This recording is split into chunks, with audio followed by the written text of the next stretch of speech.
Praise the Lord. 4வது எபிசோடுக்கு வந்திருக்கிறோம். இந்த எபிசோடில் எஸ்தர் சிந்தியா அஸ்வினுடைய ஊழிய வாழ்க்கையை பற்றி நம்ம பார்க்க போகிறோம். ஒரு பாடல் எனக்கு ஞாபகம், உனக்காக நான் மரித்தேனே, எனக்காக நீ என்ன செய்தாய். இந்த நாட்கள் அதுதான் எஸ்தர் சிந்தியாவை இயக்கி கொண்டிருக்கிறது. ஆண்டவர் எனக்காக மரித்தார், ரட்சிப்பை சம்பாதித்தார், அதை நான் மற்றவர்களுக்கு எடுத்து சொல்லணும்னு சொல்லி அவன் செய்துட்டுருக்கிறார். சரிம்மா, ரோஜாம்மா பற்றியும் சொன்னேன், எவனக்காவை பற்றியும் சொன்னேன். உங்கள் பாட்டிமா, உங்கள் அம்மா பாட்டிமா காலத்தில் என்னெல்லாம் செய்திருக்காங்க சொல்கிறீங்களா? என்னோட பாட்டிமா காலத்தில் பார்த்தீங்கன்னா அநேக ஹிந்துஸ்க்கு அவங்க போய் ஆண்டவரை பற்றி சொல்லியிருக்கிறாங்க. நிறைய பேர் ஆண்டவருக்குள்ளே கொண்டு வந்திருக்காங்க. இப்போ பார்த்தீங்கன்னா அவங்க ஒரு ஹோல் ஜெனரேஷனாக அவங்க ஆண்டவருக்குள்ளே வந்திருக்கிறாங்க. அநேகருக்கு சாயங்காலம் ஆயிடுச்சுன்னா பேக் எடுத்துருவாங்க. ஒரு அசிஸ்டன்ட் மாதிரி ஒருத்தவங்க கூப்பிட்டுட்டு எல்லா வீட்டுக்கும் போய் அவங்க ஜெபிச்சு அவங்களுக்கு ஆண்டவரை பற்றி சொல்லி அதுக்கு அடுத்த வாரம் அவங்க வீட்டை போய் திருப்பி ரீவிசிட் பண்ணுவாங்க. ஆண்டவர் அநேகருக்கு அறிமுகப்படுத்துகிறவங்களாம் என்னோட பாட்டிமா இருந்தாங்க. அது தவிர அவங்க எஃப்எம்பிபியோட தன்னோடு இணைந்து நிறைய தேசம் முழுதும், இந்தியா முழுதும் ஆண்டவர் அறிவிக்கப்படுறது தான் அந்த நோக்கத்துக்கு உடனிருந்து வேலை செய்கிறவங்களா இருந்தாங்க. அதை எங்களோட இருதயங்களையும் விதைத்தாங்க. நம்ம இந்திய தேசம் ஆண்டவருக்குரியது அப்படிங்கிறத ஆண்டவருக்காக நம்ம அநேக காரியங்கள் செய்யணும்.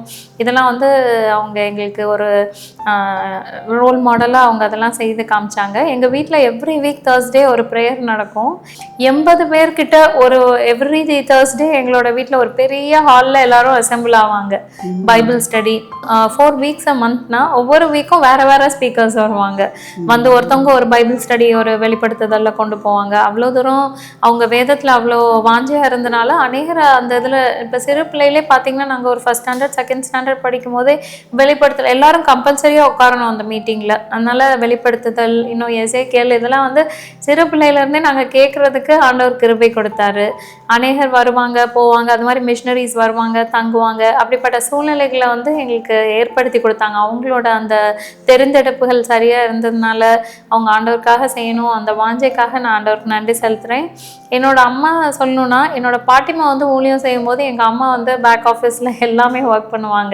தாத்தா வீட்டில் இருக்க எல்லாரையும் பார்த்துக்குவாங்க. எங்களை எல்லாரையுமே கேம்ப்ஸ்க்கு அனுப்புவாங்க எங்கள் பாட்டிமாவோட. ஆனால் எங்கள் பாட்டிமாவோட இதுக்கு பீரியட்க்கு அப்புறமா என்னோட அம்மா அதை எடுத்து செய்கிறாங்க. இப்போ எஃப்எம்பிபியில் அவங்க தான் இணைந்து செய்கிறாங்க. வீட்டில் ஜெபம் நடத்துறது, இன்னும் அநேக காரியங்கள் செய்கிறாங்க. ஃபீல்ட் ட்ரிப்ஸ் போகிறாங்க. அதுக்காக நான் ஆண்டவருக்கு நன்றி செலுத்துகிறேன். அநேகருக்கு ஆண்டவருக்கு அறிமுகப்படுத்துகிறாங்க. அதுதான். இப்போ அந்த தொடர் ஓட்டம், இந்த ரிலே ரேஸ்ன்னு சொல்லும்போது முதல் நபர் எடுத்து அடுத்த நபர்கிட்ட கொடுத்து இப்போ எஸ்தருடைய கையில் வந்துக்கிறது. இப்போ எஸ்தர்கிட்ட கேட்குற காரியம், தேவனுக்காக நீங்கள் என்ன செய்கிறீங்க? ஆண்டவர் உங்களுக்கு இவ்வளோ ஆசீர்வாதங்களை தந்துக்கிறாங்க. சிறு வயதில் அழகாக வளர்ந்துருக்கீங்க, நல்ல படிப்பு தந்தாங்க, நல்ல ஒரு குடும்ப அமைப்பை தந்துருக்குறாங்க. இப்போ தேவனுக்காக நீங்கள் என்ன செய்கிறீங்க? ஓகே, நாங்கள் இப்போது எவ்ரி மந்த் நம்ம வீட்டில் ப்ரேயர் வச்சுருக்கோம் ஆண்டி. முக்கியமாக அது பார்த்திங்கன்னா தேசத்துக்காக ஜெபிக்கிறதுக்காக தான். தேசத்தில் எல்லா இடங்கள்லையும், இன்னும் நார்த் இந்தியாவில் அநேக இடங்களில் ரட்சிப்புக்கும், இன்னும் விக்கிரகங்கள் அதிகமாக இருக்கிற இடங்கள்லாம் கூட அதுக்காக ஜெபிக்கிறதுக்காக அநேகர் வராங்க. எல்லா மாதமும் மந்த்லி ஒன்ஸ் 3rd சாட்டர்டே நம்ம வீட்டில் ப்ரேயர் வச்சுருக்கிறோம். அது தவிர அவுட்ரீச் ப்ரோக்ராம்ஸ் கூட நாங்கள் ஆர்கனைஸ் பண்ணுறதுல ஃபேமிலியாக பார்ட்டிசிபேட் பண்ணிக்கிறோம். இன்னும் பார்த்திங்கன்னா நிறைய ஆண்டவருக்காக மேகசின்ஸ் எழுதுறதுக்கு, ஆர்டிகல்ஸ் எழுதுறதுக்கு ஆண்டவர் கிருபை செய்திருக்கிறாரு. இன்னும் அநேகருக்கு நம்ம ஆண்டவர் பற்றி சொல்லணும். எவ்ரிடே மீட் பண்ணுறவங்க அநேகரை நம்ம சந்திக்க ஆண்டவர் கிருபை செய்கிறார். நம்மளை சுற்றி நிறைய பேர் இருக்காங்க, வேலை பண்ணுறாங்க. அவங்களுக்கு எல்லாருக்கும் நிறைய ஆண்டவர் பற்றி சொல்கிறதுக்கு கிருபை கொடுத்துருக்கிறார். ஒரு கை கொடுக்கறது அடுத்த கை தெரியக்கூடாதுன்னு சொல்லப்பட்டிருக்கிறது. ஆனால் இப்போ நான் எஸ்தர்கிட்ட கேட்க போகிறேன் என்னென்னா, ஊழியத்தை நீங்கள் எப்படி தாங்குறீங்க? கர்த்தர் உங்களை எவ்வளோ உலக பிரகாரமான ஆசீர்வாதங்களால ஆசீர்வச்சிருக்காங்க. ஊழியத்திற்கு நீங்கள் எப்படி கொடுத்து தாங்குறீங்க? இது வந்து ரொம்ப முக்கியமான இது. ஆஸ் அ விமன் நம்ம பார்த்தோம்னா, நம்மளுக்கு வந்து அநேகருக்கு ஊழியத்துக்கு நம்ம ஆண்டவரை பற்றி அநேகருக்கு சொல்கிறோன்னா, நம்ம வந்து அவங்களுக்கு உலக பிரகாரமான தேவைகளுக்கும் நம்ம அவங்களுக்கு உதவி செய்கிறவங்களா நம்ம இருக்கணும். ஸோ எனக்கு பார்த்தீங்கன்னா, பர்சனலாக நிறைய பேருக்கு ஹெல்ப் பண்ணணும்னு ஆசை இருக்கும். பட் நம்ம எவ்ரி டைம் மற்றவங்க மேலே நம்ம டிபெண்ட்டாக இல்லாமல் ஆண்டவர்கிட்ட நான் ஜெபிக்கும் போது ஆண்டவர் ஒரு காரியம் நமக்கு வெளிப்படுத்தினார். என்னென்னா, நமக்கு கிடைக்கிற மணி எல்லாமே வந்து நம்மளுக்கு என்ன பண்ணலாம் அப்படிங்கிறத விட்டுட்டு, நான் வந்து அதை எல்லாத்தையும் நம்ம சேவ் பண்ணலாம் அப்படின்னு சொல்லி ஆண்டவர் அந்த ஞானம் கொடுத்தாரு.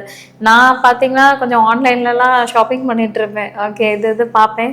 ஸோ அப்போ ஆண்டவர் வெளிப்படுத்தினா, உனக்கு இதெல்லாம் நம்ம வேண்டாமே, இதெல்லாம் இருக்கே, எல்லாமே நமக்கு இருக்குது, இதில் போய் என்ன பார்க்குறோம் அப்படின்னு சொல்லி அந்த டெசிஷனால் நம்ம கண்ணும் சேவ் ஆயிடுச்சு நிறையா பார்க்குறதுலேருந்து.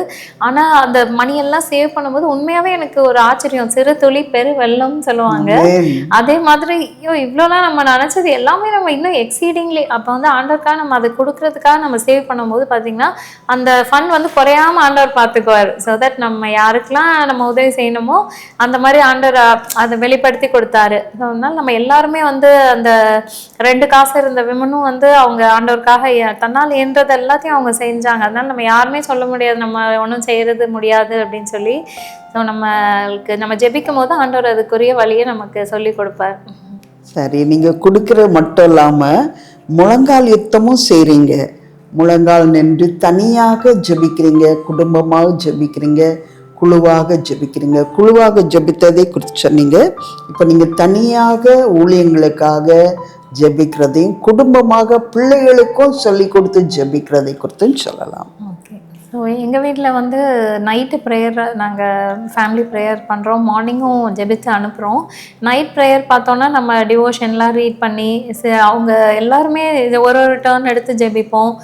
பைபிள் போர்ஷன் வாசிப்போம். அதோட எக்ஸ்ப்ளனேஷன் வேறு. என் பையன் வாசித்தான்னா பைபிள் போர்ஷன் வாசித்தானா என் டாக்டர் வந்து அந்த எக்ஸ்ப்ளனேஷனை வாசிப்பா. எல்லாருமே ஜெபிக்கணும் எங்கள் வீட்டில். ஸோ எல்லோரும் ஜெபிச்சு தான் முடிப்போம். ஆனாலும் என் ப்ரேயர் ரொம்ப லென்த்தாக இருக்குதுன்னு சொல்லுவாங்க என்னோட பிள்ளைங்க. ஸோ எல்லாருமே ஜெபிக்கிற ஒரு பழக்கம் அவங்களுக்கு சிறு பிள்ளையிலேருந்து ஏற்படுத்தியிருக்கிறோம். மார்னிங்குமே அவங்க தனிப்பட்ட பைபிள் ரீடிங் பண்ணிவிட்டு நாங்கள் ஜெபித்து அனுப்புவோம் அவங்கள.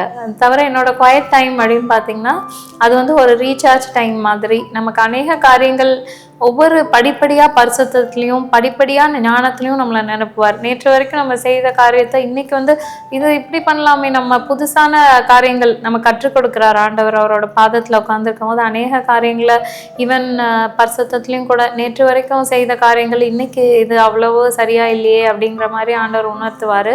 ஸோ நம்ம குவைட் டைம் வந்து வாக்கிங் வித் ஜீசஸில் வெரி வெரி இம்பார்ட்டண்ட். ஸோ அதுக்கு டைம் ஒதுக்கி நம்ம செய்கிறது வந்து சில நேரம் குவைட் சேலஞ்சிங்காக இருந்தாலும் இட்ஸ் அ மஸ்ட். ஓகே, ரொம்ப ஆச்சரியமாக இருக்குதுல்ல. குடும்ப ஜெபத்தில் எல்லாரும் ஜெபிக்கிறோம் என்று சொன்னாங்க. மகன் வாசித்தால் மகள் அதற்குரிய விளக்கத்தை சொல்லுவாங்கன்னு சொன்னாங்க. அதே நேரத்தில் தனி ஜெபத்தை குறித்து சொல்லும்போது ரீசார்ஜ் டைம், கர்த்தருக்குள்ளாக தன்னை புதுப்பித்து கொள்ளவும் தன்னை பலப்படுத்தி கொள்கிற நேரமாக இருக்கும்னு சொல்லி சொன்னாங்க. அதுதான் ரகசியம், அதுதான் that is the secret of a successful life. தொடர்ந்து அந்த ஜெப நேரத்தை கர்த்தர் அவங்களுக்கு ஆசீர்வாதம் தந்திருக்காங்க. கடைசியாக ஒரு கேள்வி கேட்க விரும்புகிறேன். இப்போ கேம் இண்டியா ஊழியத்தில் உங்களுடைய பங்கு என்ன? மேகசினில் கொஞ்சம் நீங்கள் எழுதி கொடுப்பீங்கன்னு சொல்லி எங்களுக்கு தெரியும். அடுத்தது ஊழியத்தை நீங்கள் ஜெபத்தால் தாங்குறீங்க, ஈகைனால் தாங்குறீங்க, இதை குறித்து சொல்லலாம். ஸோ கேம் இண்டியா ஊழியத்தோட என்னோட தொடர்பு எப்படி இருக்குன்னு பார்த்தீங்கன்னா, கேம் இண்டியா வந்து 10 years ஆனிவர்சரி கிராஸ் பண்ணியிருக்காங்க. அப்படின்னா அங்கிளும் ஆன்ட்டியும் எனக்கு சிறு வயது முதலே எனக்கு ரொம்ப நல்லா அவங்கள தெரியும். ஸோ அந்த மாதிரி இந்த இணைப்பு வந்து ரொம்ப லாங் பேக்லேருந்து இருக்குது. கேம் இண்டியா அங்கிளை சொல்லும் போது, ஜான் கிருபாரன் அங்கிள் சொல்லும் போது, he is more a mentor for me. ஏன்னா எனக்குள்ளே ஆண்டவர் வைத்திருக்கிற காரியங்கள்லாம் நான் எதெல்லாம் செய்யணும்னு நினைக்கிறேன். பட் அதெல்லாமே கூட மேகசின் எழுதுறதுக்கு, இன்னும் மெட்டீரியல் டிரான்ஸ்லேஷனுக்கு, இதெல்லாம் வந்து என்ன ஊழியங்கள்லாம் பொதுவாக நம்ம தேர்ந்தெடுக்கிறதுல ஆண்டவர் கொடுக்கறதுன்னு நான் நினைக்கிறேன். ஸோ மேகசின் எழுத சொன்னாங்க ஃபர்ஸ்ட் டைம். அப்போ தான் தெரிஞ்சது நமக்குலாம் எனக்கெல்லாம் ஆண்டவர் இப்படிப்பட்ட கிஃப்ட்ஸ் வச்சிருக்காங்கன்னு சொல்லிட்டு. ஸோ ஒரு டைம் நான் என்னென்ன யோசிக்கிறேனோ அது எல்லாமே அப்படி ஆப்பர்ச்சுனிட்டிஸ் ஆண்டவர் ஏற்படுத்தி கொடுக்குறாரு. ஸோ இந்த கேம் இந்தியா மூலமா நம்ம வந்து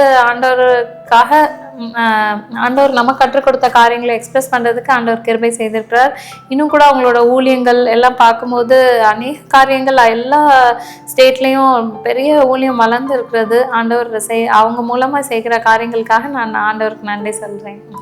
ஓகே, இப்படிப்பட்ட அருமையான பிள்ளைகள் இந்த ஊழியத்தில் இணைகிறதுனால ஆண்டவர் இந்த ஊழியத்தை கட்டி எழுப்பி கொண்டிருக்கிறார். இவர்களுடைய தாளந்துகள், இவர்களுடைய எல்லா விதமான ஜபங்கள் எங்களுக்கு பக்கபலமாக இருக்கிறதற்காக தேவனுக்கு நன்றி செலுத்துகிறேன். ஓகே, இப்போ கேட்டுக்கொண்டிருக்கிற சிறுவர்கள், வாலிபர்கள், உங்களை போன்ற குடும்பத்தின் பெண்கள், பெரியவர்களுக்கு கூட நீங்கள் சொல்லக்கூடிய ஆலோசனை என்னம்மா? ஸோ நான் இந்த இன்டர்வியூ மூலமாக இப்போ அநேக காரியங்கள் நம்ம பேசினோம். இது எல்லாமே வந்து நம்ம ஆண்டவரோட நாம மகிமைக்காக நம்ம செய்கிற எல்லா காரியங்கள்லையுமே வந்து ஆண்டவரோட நாம மகிமைப்படணும் அப்படின்னு சொல்லி நம்ம எல்லாவற்றையும் செய்யும்போது அவர் எல்லாவற்றையுமே நமக்கு வெற்றியாக நமக்கு முடிய பண்ணுறாரு. இப்போ நான் திரும்பி பார்க்கும்போது இவ்வளோலாம் ஆண்டவர் கிருபை செய்திருக்கிறாரா நம்மளுக்கு. நான் இந்த இன்டர்வியூவில் ஷேர் பண்ணும்போது தான் நம்மளுக்கு இன்னும் நிறைய காரியங்கள் நம்ம பின்னோக்கி பார்க்கறதுக்கு ஆண்டவர் கிருபை செய்திருக்கிறாரு. ஸோ ஒவ்வொரு நாளும் நம்ம நன்றியோடு ஆண்டவருடைய பாதத்தில் அமர்ந்து நம்ம அவரோட ஞானத்தையும் பலத்தையும் பெற்று நம்ம செய்யும்போது நிச்சயமாக ஆண்டவர் நம்மளை ஒரு வெற்றியுள்ள கிறிஸ்தவ வாழ்க்கை வாழ்றதுக்கு அவர் பலன் கொடுப்பார். ஓகே, அருமை நேயர்களே, இன்றைக்கு நம்ம கேட்ட இந்த சாட்சி மூலமாக எஸ்தர் சிந்தியா அஸ்வினுடைய சாட்சி அநேகருக்கு சவாலாக அமைந்துட்டு அநேக காரியங்களை நம்ம கற்றுக்கொண்டிருக்கிறோம். ஒருவேளை அவர்கள் செய்த அநேக காரியங்கள் நாம் செய்து கொண்டிருக்கிறோம். தேவனுக்கு நன்றி செலுத்துவோம், தொடர்ந்து செயல்படுவோம், தேவனுக்காக பெரிய காரியங்களை சாதிப்போம். உங்கள் எல்லாரையும் கர்த்தர் ஆசீர்வதிப்பாராக. எஸ்தர் சிந்தியாவுக்கு எங்களுடைய நன்றியும் வணக்கத்தை தெரிவிக்கிறோம்.